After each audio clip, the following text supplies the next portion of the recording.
Hey, thanks for watching another video from weldingtipsandtricks.com. I want to show you just a few techniques in this video. It's kind of a summary on the uses of the TIG finger and some areas where it really works well. And one of them is putting a root in a pipe joint, an open butt root. Now, a lot of pipe fitters would just walk the cup on a joint like this. That means they just select a cup that fits right down in that groove and then just wiggle it back and forth and resting the ceramic cup inside the bevel groove.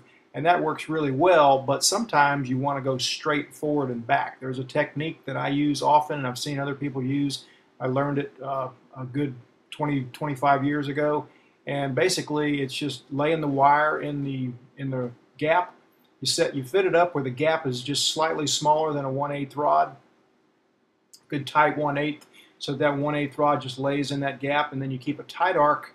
Use this just the right amperage to where things will fuse in and move forward and back and forward and back. And keep a little pressure on the 1/8 rod, keeping it in the puddle so it doesn't ball up and melt. And the arc force will push it in inside, and then it lets it flatten out just a little bit.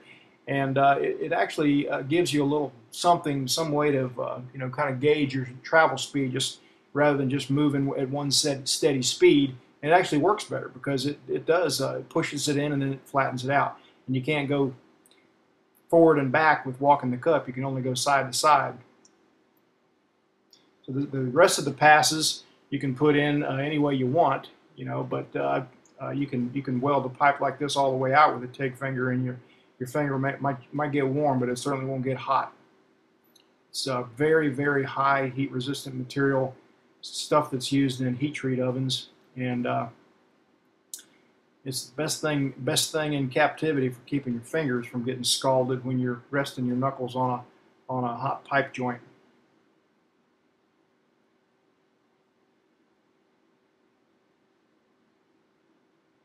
Now for small bore pipe,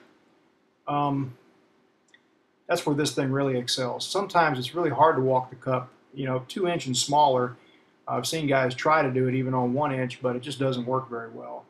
And just freehanding around, resting on the pipe is the way to go. It frees you up to move quicker and get on out of dodge and keep heat from building up. And when you're doing a T-joint or a straight edge like this to rest on and don't have a place to prop, it works really well. Also, you just drag that TIG finger along right next to the weld. Doesn't matter how hot the metal gets, your finger won't get hot. I recommend this practice drill for getting better at welding, period, or getting better at TIG welding by welding a whole bunch of beads on aluminum, stacking them next to each other and filling a whole 1/8" plate up with aluminum beads, forward and backwards, right-handed, left-handed, and all that. And you know how aluminum gets really hot really quick, and you have to prop like a foot away from the weld. Well, this will let you prop up close if you want. You don't have to prop way back. So it just frees you up to be a little bit more creative, and you can prop in ways that you couldn't prop otherwise. And sometimes it saves you a lot of time and effort too, and just makes things go more comfortable.